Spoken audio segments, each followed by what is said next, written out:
At the Code for America Summit earlier this year, I gave a presentation on how lean analytics is being applied within governments. My name is Alistair Kroll, and as a result of that presentation, several people in the audience asked me if I could provide a slightly more breathless and longer, slower look at the information I covered there. So, in slightly more than 5 minutes, here's a quick look at how lean analytics is being applied in a variety of business environments and what lean innovators in government and civic organizations can learn from what large businesses are doing. The first rule of lean analytics is that Kevin Costner's mantra of "if you build it, they will come" is a fallacy. The reality is that in today's attention-starved world, what we really should be saying is if they come, you will build it. What that means for a lot of government groups and NGOs is that you shouldn't launch what you can build, you should build what can get used. One of the reasons for this is that the cost of running an experiment has dropped drastically with things like social networks and cloud computing. It's much easier to try something out, often cheaper to try something out than to bother studying it and getting a report that may or may not be true. On the other hand, the cost of getting citizens' attention, students' attention, customers' attention has gone way up. Now, at the core of Lean Startup is this cycle of building, measuring, and learning something. That means certain things have to apply. First of all, you're going to be in this constant process of iteration. You're never finished with a project, and that's a very hard cultural change for many organizations to absorb. Everything you do is an experiment. Nothing is necessarily the delivery, and if you're not monitoring things as you do them, you probably won't learn what you could. You should assume that a lot of things are very uncertain as you go through this cycle, and your job is to de-risk or quantify that uncertainty. You're going to be constantly very close to the customer, what's called customer development, or in this case, talking to citizens, getting feedback. And this continuous improvement suggests that it's okay to release a new thing that's slightly better as long as you can keep doing that over and over again very efficiently. The lean startup idea began with this learn, build, measure cycle. The problem, of course, is that most of us suck at the part where we pull in data and learn from it. So we are often like to throw things over the wall and point to the successes we've had without actually learning from them and planning for the next iteration. So the real question is for people in a large organization, how do you innovate? How do you manage to create an organization that's continuously learning? Now, if a startup is an organization designed to search for a sustainable, repeatable business model, as Steve Blank says, then Ben Yoskowitz, my co-author, and I would say that a government or a corporation is an organization designed to perpetuate an existing business model. A lot of people think that this means that startups can do whatever they want, they're sort of reckless, and that big companies have everything to lose, whereas small companies have nothing to lose and so they can take more risks. Well, the real consequence of this is that big organizations do have everything to lose. If you look at the case of credit card companies like Visa and MasterCard and American Express, all of them would love to have been the online default currency. The reality is that PayPal did it because they got there first and had less to lose than the big credit card companies. So having spent the last few months talking to a number of large innovators in big companies, we've made a list of things that big organizations do to innovate well. One of the first things these companies do is they get uncomfortably close to their end users.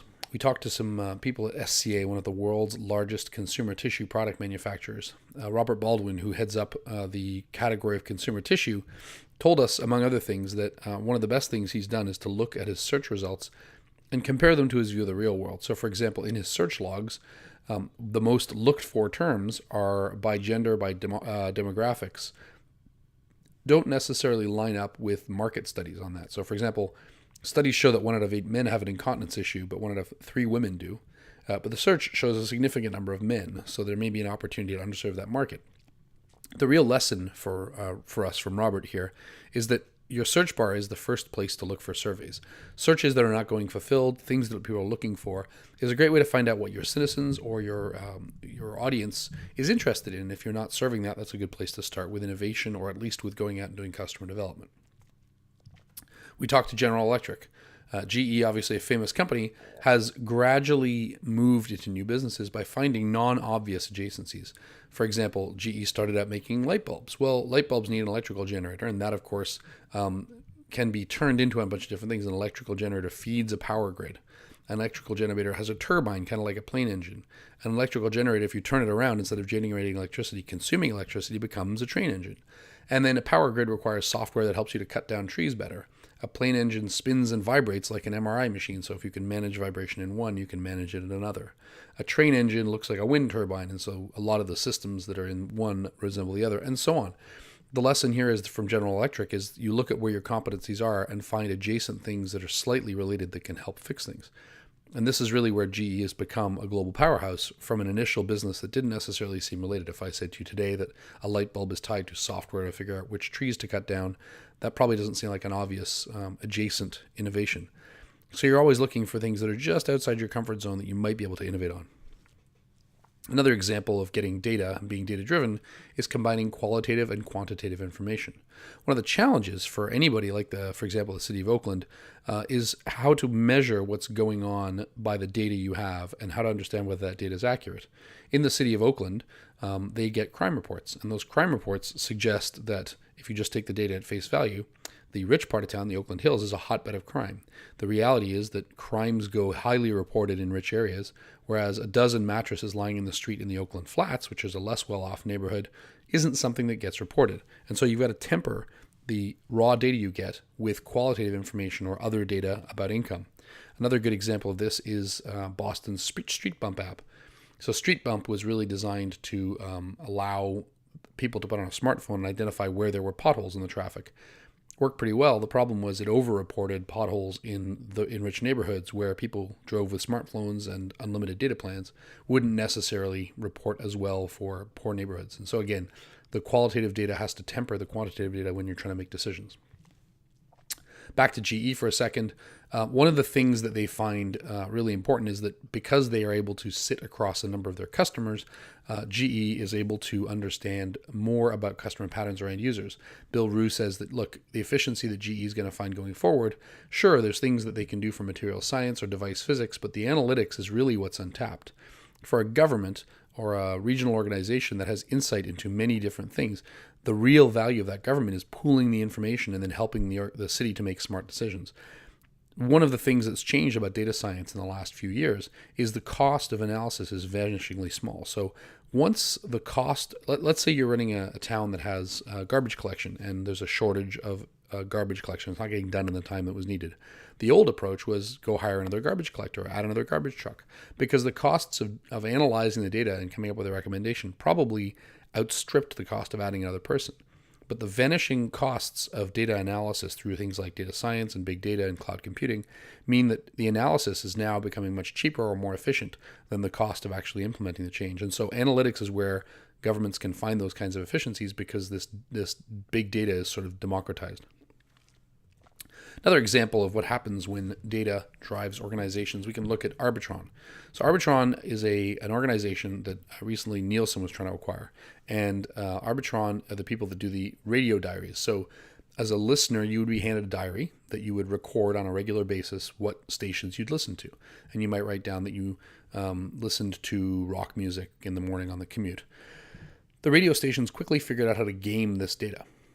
They would run contests, for example, at 8:25 because they'd know that people would stick around for the coveted 8:15 to 8:30 slot in order to hear that contest that spanned two of those slots. So if they ran the contest at 8:25, when you got home, you would write down that you listened to that radio station from 8:15 to 8:30 and 8:30 to 8:45.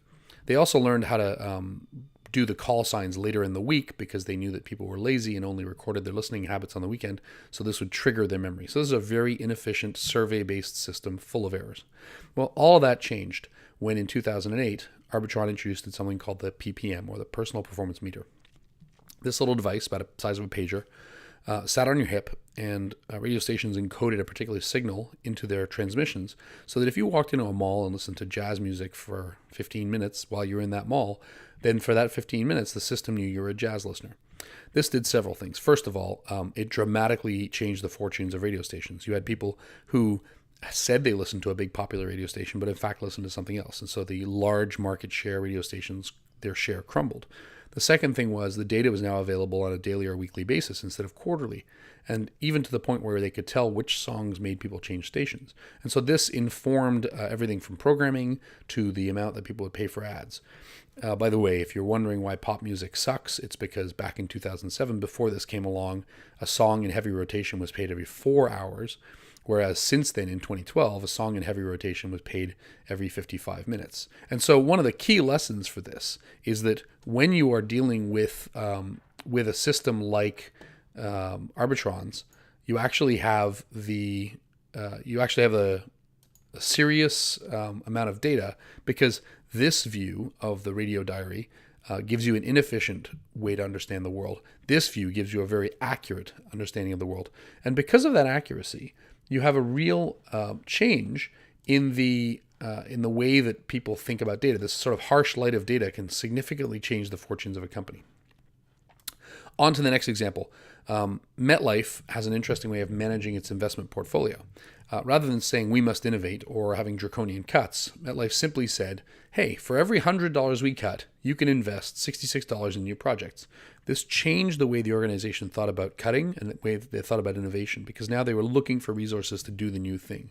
So, for example, if they could find cuts in a particular part of the organization, they might try something new, which in turn would lead to greater cost savings. So this was a great way to sort of spark innovation.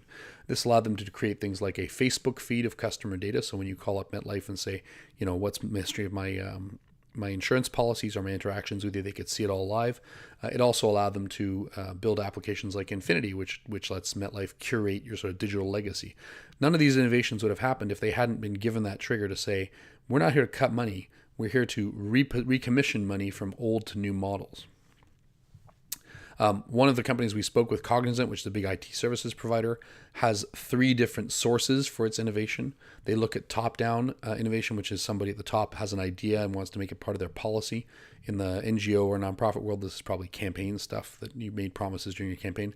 There's bottoms-up stuff where they crowdsource things. And in some cases, this could be a hackathon.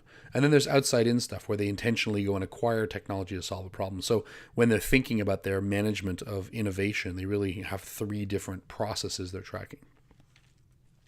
Another approach that David Boyle at EMI used. David was doing data analysis at EMI, and he had billions of transactions of people buying records that he would have liked to analyze, but he couldn't really get the organization excited about it. So what David did is he said, I'm going to start my own projects. I'm going to do a 1 million-person survey of how people listen to music, and then using the results of that survey, he created an appetite for more data that then gave him permission to go and get further information. So the lesson here is start your own smaller data analysis project to get people get their appetite whetted. And then once they're excited about it, you can go ahead and deploy a bigger data analysis solution. Another important thing is to think about building experiments into everything. I often joke that you should never send an email with a single subject line. You should send 3 emails with 3 different subject lines and see which one works. But let's take a simpler example of this. I was in a restaurant a few weeks ago, and someone gave me a receipt, and the waitress had written on the receipt in purple ink. And of course, since I'm an analytics nerd, I thought, what impact does this have on my decision to tip? The important lesson here is, how would you change an organization to make that possible? Perhaps you want to run a test. Some waiter or waitress is sort of empowered to run a test, and they want to find out if purple versus green has a better impact on tipping. How would they roll that up within the organization? It wouldn't be enough for them to sort of manually put things down with purple or green ink, because they might have cognitive biases. They might tend to give purple to men and green to women, for example. And so it wouldn't be a real test. So they'd have to build something into their open table system that allowed them to capture this data and understand, and it would say to them, please use a purple pen on this table or a green pen on this table, and then it would tabulate the results and show if there was a statistical correlation. The point of the purple pen is more, how would an organization embrace being experiment-driven? It's not enough to say, hey, we want to be data-driven. You have to actually teach the organization at the edges to make experiments and empower them with the tools to run these experiments in a controlled way, whether those are surveys or little tests. There are lots of other ways to collect data. This one seems somewhat humorous, but I've seen coffee shops that have tip jars that ask their customers votes based on which jar they tip in. And again, you could argue that this is a biased way of sampling, since you're only getting data from customers that give you money, but maybe that's not such a bad thing. But finding other ways to collect data as part of the average interaction with a customer is really important. At the bigger scale, Walmart has a program called Get on the Shelf, where they crowdsource different entries from interesting projects, and they have a series of rounds. They try and solicit public support from merchants. This is kind of like a Kickstarter for Walmart's shelves. So any size organization can do this stuff because the cost of interacting with customers is vanishingly small these days. Now, so far what I've shown you is that there's tons and tons of possible things you can do. The challenge is always to think subversively. How do you reduce the amount of variety of your tests, because you could do everything into those that you want to do? A good example of that comes from the Houston airports. So once upon a time, Houston had a problem where people were saying, look, it's taking us far too long to get our bags. They would survey passengers, and the number one complaint was the bags take too long to come out. At the end of that, Houston said, okay, I guess we need to retool our conveyor belts, and they spent lots and lots of money to improve how the bags got delivered. It went from 9 minutes to 6 minutes. At the end of this, they did another survey, and the number one complaint remained, bags take too long to come out. And then an enterprising civil servant decided to park the planes further away for a little while, and sure enough, all the complaints went to zero. The lesson here is that the complaint was about how long people have to wait for their bag, not about how long bags take to travel from the plane to the conveyor belt. But if you're sitting back as a sort of innovator or intrapreneur with an organization, you have two possible outcomes here. You have two possible approaches. One is to fix the conveyor belt. The other is to ask the planes to park further away.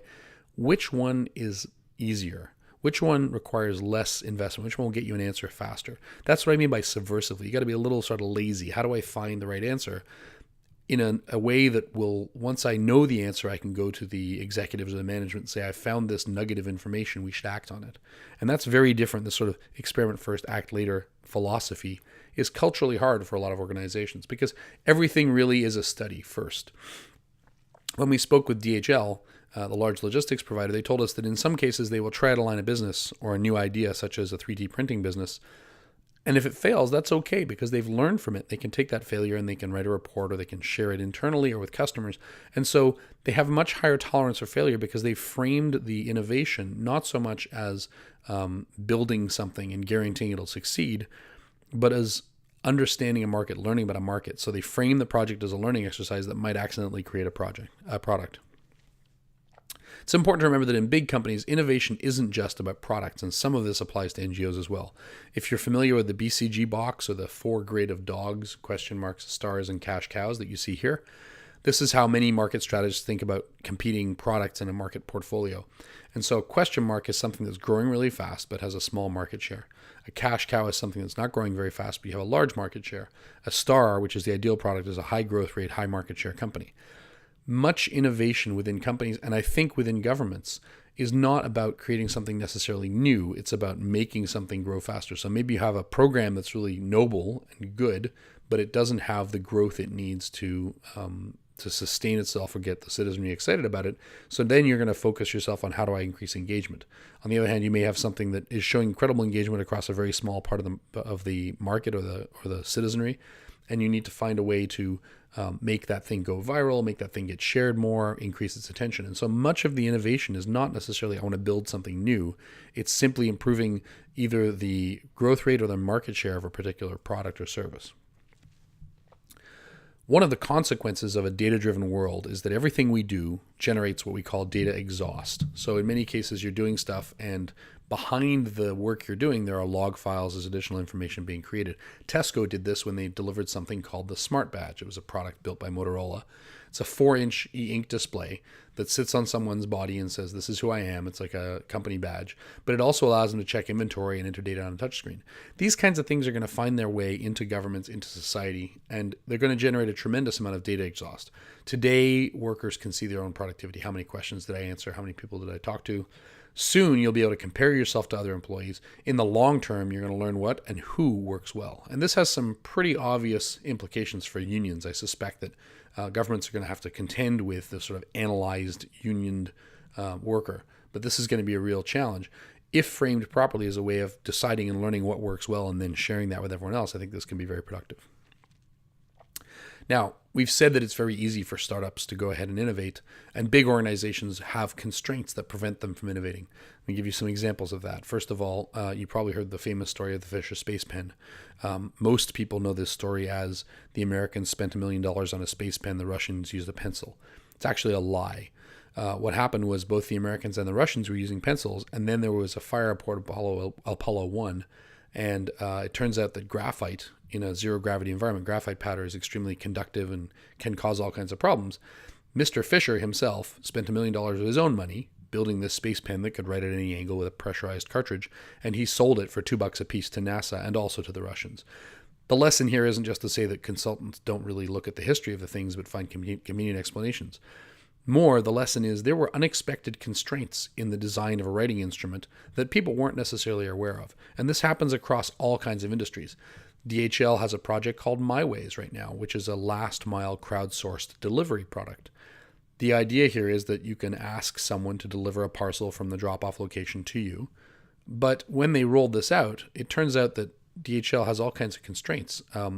If they had bought a startup that did this stuff, that startup probably wouldn't have integrated with SAP, their enterprise requirements resource planning software.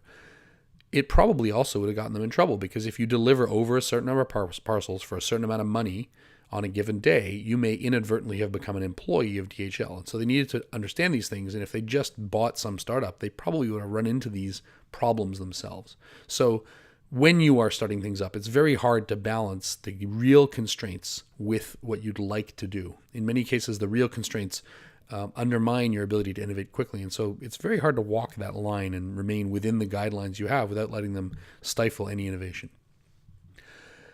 One of the things we talk about in Lean Analytics is there's a series of stages companies have to go through as they are growing. And in early stages, they spend much more time doing what's called customer development, understanding customers' needs and so on. Later on, they worry about scaling those things. So this chart here shows the sort of 5 stages we talk about in the book. Empathy is the stage where you go out and find a problem. And this is not about testing demand, because you often will find that nobody wants the thing yet. They don't know yet. This is the classic example of the Walkman and the Caravan, the Dodge Caravan and the iPad, where people didn't think they wanted it until they saw it. One of the challenges, obviously, is that you go out and talk to people and they just want to complain about your existing product. So you've got to go out there and try and find problems that have unmet needs. Once you've launched something, you've got an idea and you're trying it out, again, you have to know your minimum requirements and your minimum constraints based on the regulations of your environment. But you're really testing whether a small number of people adopts it. So will they keep coming back and using it over and over again? And of course, in this case, you got to be afraid of knowing what your minimum viable product is, your minimum that you can introduce, and avoiding feature creep. Just get the core feature, the core proof out there that people want this product or service. Once you know that thing is sticky, that is, that people keep coming back, then it makes sense to have them tell their friends. It doesn't make sense to have them tell their friends until people are using the thing effectively. But once they do tell their friends, then you build inherent virality. And so make it so that you have to invite someone or work with someone to get them to use it. The classic example of virality, although not inherent virality, is the Hotmail message at the bottom of every email that says, get your own free email by clicking here. So anything like that involves sharing with others and brings others in is really important, because most of the disruption and innovation we see in government has to do with connecting to the citizenry and getting their attention. You will almost certainly run afoul of Luddites who are very worried about sharing, who don't understand the new way customers want to use things. Once you've moved to what we call the revenue stage, which may not be revenue in your case, but it will certainly be ROI or cost reduction or so on, you got to look at the ecosystem. You got to look at how else does this product or service get out through other channels. If you're making something that involves traffic regulation, maybe it starts out with a DMV, but eventually goes through to smog testing outlets, or it goes to car salesmen. And you got to be careful here that you're not sort of running afoul of existing agreements, because you may have a car salesman who the new offering you're making inadvertently reduces his ability to sell smog checks, for example. And you got to be worried about existing contracts and so on. And then when it's time to scale, at some point, if you're doing this stuff in an innovative fashion, you want to hand the baton over to the rest of the organization. If you've built a new app for managing traffic ticket payment, that's eventually going to find its way into the organization that handles traffic ticket payment. And so you'll probably hate to see what happens to your baby once they get a hold of it. But the point of innovation is you are getting an exit when a mainstream or existing part of the business takes that over and works with it. And it should be mentioned at the top of this chart, before you do any of this stuff, you need to get buy-in. Political fallout is a real problem when you're an intrapreneur, whether that's in government or in private business. Whatever metrics you're collecting, if they won't change your behavior, they're a bad metric. The way you behave, they're a bad metric. Unfortunately, it's a real challenge to get people to change their behavior. And a lot of people don't like the data that it brings. We've seen cases where someone was doing a survey and they found that after thousands of hours of work, they only got 19 responses. In many cases, you'd like to sweep that under the rug. The reality is that's one version of an experiment. Now you're going to try it with a different message and get different responses. And now you learn how to use the right responses going forward. So you're taking away the bad stuff that often makes people ignore data that is going to sort of change their behavior, and replacing it with sort of, what did I learn? How informed was the learning? And This is a real challenge because a lot of people politically don't necessarily want the data. Similarly, they want to gloat over things like number of followers. Number of followers isn't interesting. Number of minions who will do your bidding is an interesting number. And then it's important to think about what's called the local maximum. In most businesses or most organizations, there is a sort of best way of doing things according to the current model. So you might find yourself, to use this analogy, near the top of one of two hills. Locally to you, by optimizing the way you do it, you'll get to the top of that. For example, if I'm thinking about parking ticket payment, making sure that people can pay their top parking tickets by coming into the DMV or wherever they pay it in your organization, and doing that efficiently and making the wait times get lower and so on is going to be the obvious optimization of your current business model. On the other hand, you could say, hey, maybe we should innovate with new rules now that, for example, mobile devices are here. We should let people pay their parking tickets through a mobile device.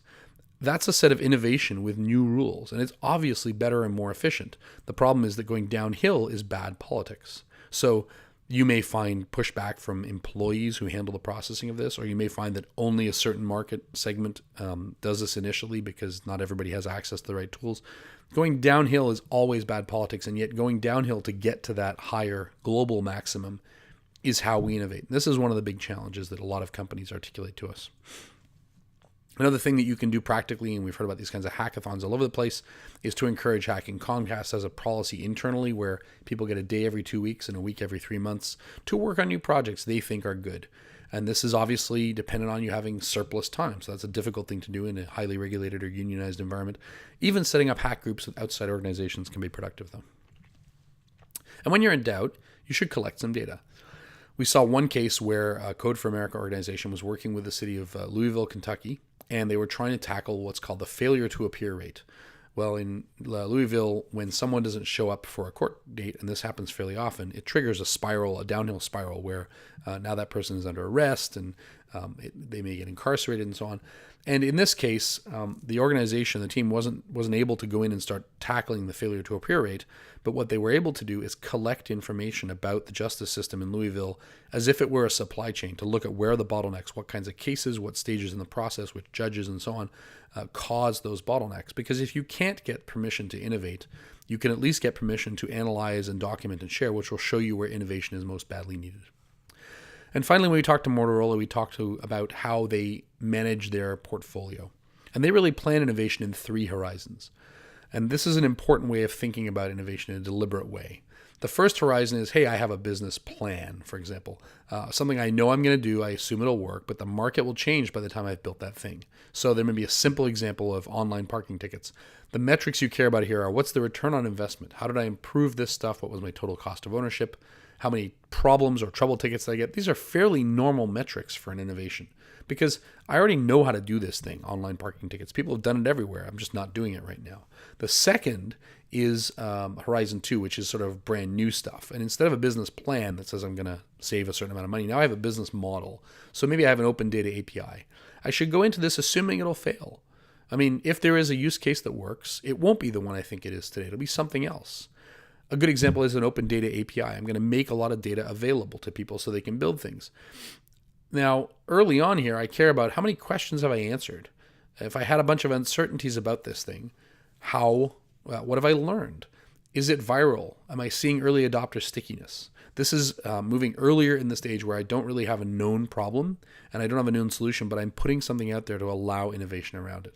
And this is doing something relatively new. You can't really borrow from others' experiences to understand the baseline. The third horizon is what qualifies as hoverboards and moonshots. In businesses, this is often done through acquisition of early stage startups. It's a business idea. You don't have a business plan. You don't even have a business model, but you do have a business idea. You should assume this thing is possible. You hope it'll have consequences you want, but you aren't really sure how. For example, a portable head cam that police officers wear that records everything they do. Could be good, could be bad, don't know how it'll work. But you have an idea that this will somehow improve justice. And the metrics that matter there are how many people have you talked to? How quickly can you create a prototype? How many assumptions do I have that I've validated or repudiated? How many problems have I uncovered? Any feasibility, any hidden constraints? And typically something that is Horizon 3, once you have some of these ideas quantified, you're able to then pour them into a business model. Once you've tested the business model in Horizon 2, you can pour it into a business plan in Horizon 1. So a lot of organizations look at this. Some people have a different name for the 3 stages, but a lot of organizations look at these things in 3 stages and say they got a portfolio where it's sort of 70% Horizon 1 basic innovation, where you're just doing business the way you should have been doing it all along, finally catching up. 20% Horizon 2, which is let's try something new, we're not really sure what's going to happen. And 10% raw experimentation, where you're hoping something good will come out of it. So we've spent a lot of time talking to large enterprises and organizations to see how they think about innovation. Hopefully some of these ideas apply to internal organizations and businesses and nonprofits and charities, as well as governments, and you can borrow some of these ideas and apply them at home. Hope this gave you a quick look at it. If you have any questions, you can reach me online at acroll. That's just my Twitter handle, at ACROLL. Thanks.